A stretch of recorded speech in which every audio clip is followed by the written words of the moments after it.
नमस्कार, मी डॉक्टर एकता, homeopathic consultant, कॉस्मेटॉलॉजिस्ट, ट्रायकोलॉजिस्ट, Dombivli waste. आज आपला पुढचा व्हिडिओ आहे हेअर्सच्या सिरीजमधला।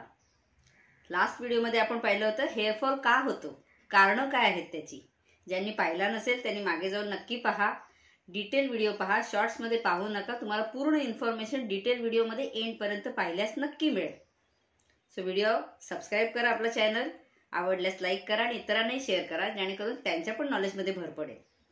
सो आज बघतोय हेअरफॉलचे उपाय। आपण गेल्या व्हिडिओत काय पाहिलं, हेअरफॉलची कारणं, केस का गळतायत। सिंपल आहे, मग केस गळतायत त्याची कारणं सापडली की त्याचे उत्तरही सापडलं। प्रश्न आला तिथे उत्तर आलं। मग जी कारणं आहेत त्याचीच पुन्हा उत्तर आहेत। जसं आपण म्हटलं टायफॉइड, कोरोना किंवा मग इतर इन्फेक्शन्स, टीबी वगैरे, त्याच्यामध्ये केस गळतात म्हटलं। मग तो आजार भरला, बॉडीमध्ये त्याची झीज झाली होती, जी काही त्याच्यामुळे जी न्यूट्रिशनची झीज झाली होती ती भरून निघाली की केस गळायची बंद होणार आहेत। सो तुम्ही त्या आजाराची ट्रीटमेंट पूर्ण करणं महत्त्वाचं आहे। थायरॉइड असेल, डायबिटीस असेल, अदर काही गोळ्या चालू असतील, लॉंग ट्रीटमेंट्स काही चालू असतील एखाद्या आजाराच्या बाबतीत, ते आजार तुमचे कंट्रोलमध्ये आले की हेअरफॉल आपोआप कंट्रोलमध्ये येणार आहे। पण एक लक्षात ठेवा, तुम्ही म्हणाल टायफॉइड माझा गेल्या महिन्यातच बरा झाला पण हेअरफॉल काय अजून थांबला नाहीये, किंवा माझं कोविडमधून तुम्ही बाहेर निघाली पण माझा हेअरफॉल गेले 5 महिने 6 महिने थांबत नाहीये। उलट कोरोना होता त्यावेळेला केस गळत नव्हते माझे, पण कोविड संपल्यानंतर मी कोविडमधून डिस्चार्ज होऊन घरी आली किंवा टायफॉइडमधून मी बाहेर पडली, त्याच्यात 2-3 महिन्यानंतर केस गळणं सुरू झालं, ते थांबतच नाहीये। त्याचं कारण काय, ज्या वेळेला तुम्हाला तो आजार होता त्यावेळेला केसांना रक्तपुरवठा आधीचा मजबूत जो होता तो त्यांनी कॅच केला होता, आणि ज्यावेळेला तुम्ही आजारी पडलात त्यावेळेला हळूहळू आजारामुळे इम्युनिटी वीक झाली, न्यूट्रिशन तुमचं कमी झालं, मग केसांचं न्यूट्रिशन कमी झालं आणि त्याच्यानंतर नवीन येणारा केस तो वीक आला। जेव्हा तुम्ही आजारी होता ते आधीचे स्ट्रॉंग केस होते, ज्यांना पूर्वीचा आजारी पडण्याच्या आधीचा रक्तपुरवठा जो मजबूत होता तो त्या केसांना मिळालेला होता, त्यामुळे ते केस मजबूत होते, पातळ नव्हते, गळत नव्हते। पण जेव्हा तुम्ही आजारी पडलात, आजारासोबत बॉडीने फाईट करून करून त्याची ताकद कमी झाली रक्ताची, मग जे नवीन येतात, आपण जसं म्हटलं 100 सांगितली होती अंदाजे तुम्हाला सरासरी, तर ते 100 दिवस जे आधीचे केस आहेत ते टिकून राहणार आहेत। 100 दिवस राहतील, जास्ती राहतील, 80 दिवस राहतील, 50 दिवस राहतील, ते डिपेंड आहे तुमच्या न्यूट्रिशनवर। पण मग जेव्हा तुम्ही आजारपणातून बरे होताय, पण त्या मागच्या महिन्याभरामध्ये 15 दिवसामध्ये जे काय तुमचा रक्तपुरवठा गडबडलेला असेल, मग त्या 15 दिवसात महिन्याभरात जे नवीन केस उगवलेत ते कमी ताकदीचे उगवणार, म्हटल्यावर ते लवकर गळणार, म्हटलं मग तुम्ही आजारातून बाहेर पडलात, आधीचे स्ट्रॉंग केस तुमचे ते जेव्हा पडून जातात त्याच्यानंतर तुमचे नवीन केस वीक येतात। सो हेअरफॉल तेव्हा चालू होतो, आणि मग तो हेअरफॉल कव्हर व्हायला आता ते वीक केस आलेत, मग ते त्यांची 50, 60, 100 व्हॉटेवर ती उलटल्यानंतर ते पडणार आहेत। म्हणून तुम्हाला पुढचे 1-2 महिने आजारातून तुम्ही बाहेर पडल्यानंतर पण 2-3 महिने केस गळणं चालू राहतं, ते त्याचं कारण आहे। मग जेव्हा आजारातून बाहेर पडाल, न्यूट्रिशन तुमचं भरून निघेल, लगेच तर भरून निघत नाही। एक गोळी खाल्ली ताकदीची बरी झाली असं तर होत नाही, ताकद यायला वेळ लागते, जेवणामधून ताकद यायला अजून वेळ लागतो। मग तुम्ही महिन्याभरानंतर तुम्हाला ताकद आली, पहिल्यासारखी मी आता कामं करू शकते, पण त्या केसांना रक्तपुरवठा यायला 3 महिन्याचा वेळ लागेल व्यवस्थित, तिथपर्यंत बारीक बारीक शिरांमध्ये पोषण पोचायला, पूर्ण पावरनी त्या मुळांनी, केसांच्या मुळांनी ताकद ओढायला वेळ लागेल। सो त्याच्या काही दिवसांनंतर, काही महिन्यांनंतर तुम्हाला हेअरफॉल रिडक्शन दिसेल ट्रीटमेंटच्या नंतर। सो हे झालं आजाराचं। सो आजारी जे आहे ते आजार दूर केला पाहिजे किंवा कंट्रोलमध्ये। आता थायरॉइड सारखा आजार 100% लगेच सगळ्यात जाईल असा नाही, तो हळूहळू कंट्रोलमध्ये येतो, पण तुमची लेवल मेंटेन असेल तर हेअरफॉल पण मेंटेन राहणार। आणि रोजचे 10-12 केस गळत असतील तर ते पडणं साहजिक आहे। ज्या केसांचं वय संपलंय ते पडणार, त्याची जागा दुसरे केस घेणार। त्यामुळे रोज माझा एकही केस गळला नाही पाहिजे, हात घातला केस गळतो असं नाही करणार। त्यामुळे त्या संभ्रमात राहू नका की माझे 4 केस गळतायत, फणी विंचरली, त्याच्यामध्ये 4-5 केस आले तर ह्याचा अर्थ माझे केस गळतायत असं नाही। त्यांचं वय झालंय ते गेली, जे नवीन आहेत ते येतील। आपण ऍड्स मध्ये बघतो, कोंब फिरवतात, कोंब मध्ये केस भरपूर दाखवतात आणि शॅम्पूज काही ऑइल्स वापरल्यानंतर कोंब मध्ये एकही केस नाही. असं होणार नाही. केस थोडीफार रोजची गळणारच आहे. सो तुमची नेहमीची केस गळण्याची प्रक्रिया किती आहे? एखाद्याच्या शरीरामध्ये केसांचे गळण्याचं वय असतं, ते कमी जास्ती असतं. काहींची केस 90 दिवसात गळतात, काहींची केस 120, काहींची केस एक वर्ष पण एक मोठाच्या मोठा केस राहू शकतो.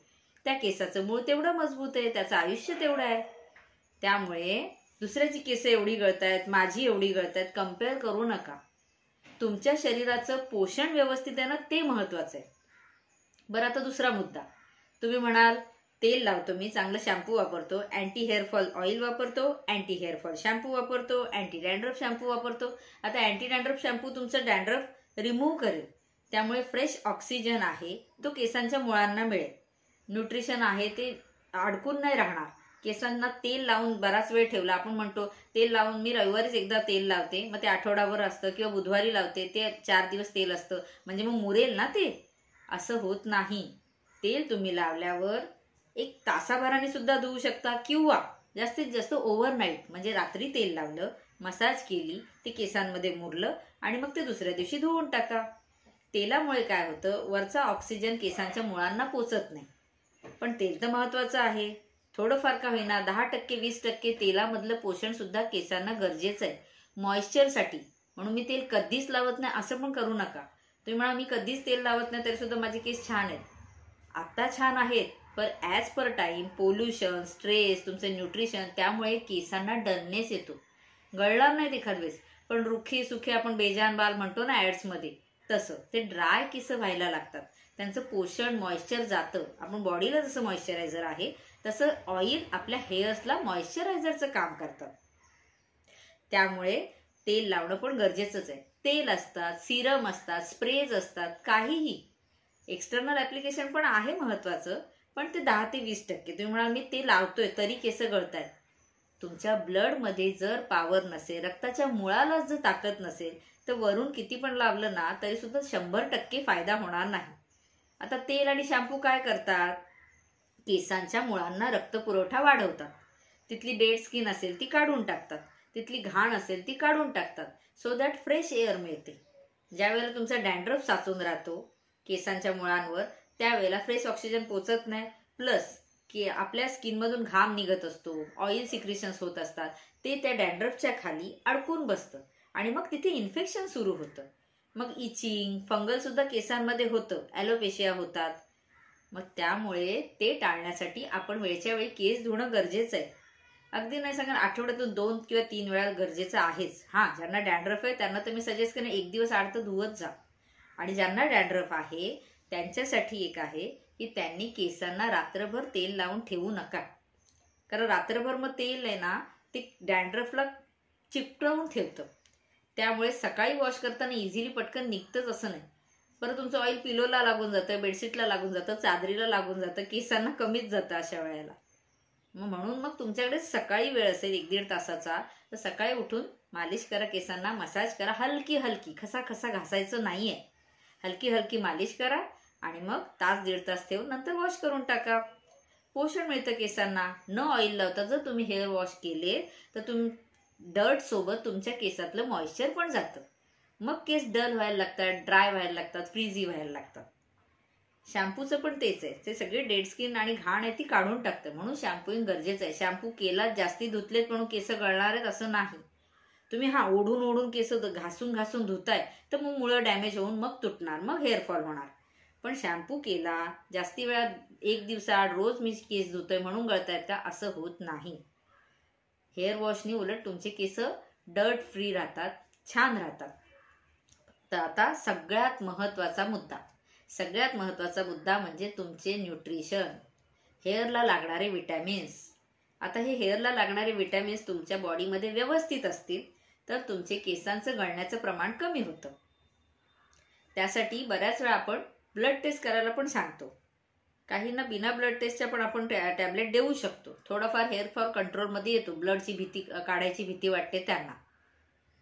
सो त्यासाठी मग आपल्याला फेरेटिन आहे, विटॅमिन B12 आहेत, कॅल्शियम आहे, विटॅमिन D आहेत, असे काही विटॅमिन्स जे आहेत बॉडीमधले डिफिशियंट झाले न्यूट्रिशन तर तुम्हाला केस गळण्याचं प्रमाण होऊ शकतं.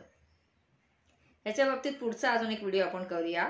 पुढच्या व्हिडिओला आपल्याला थोडासा वेळ लागेल. हा व्हिडिओ खूप लेंदी होईल.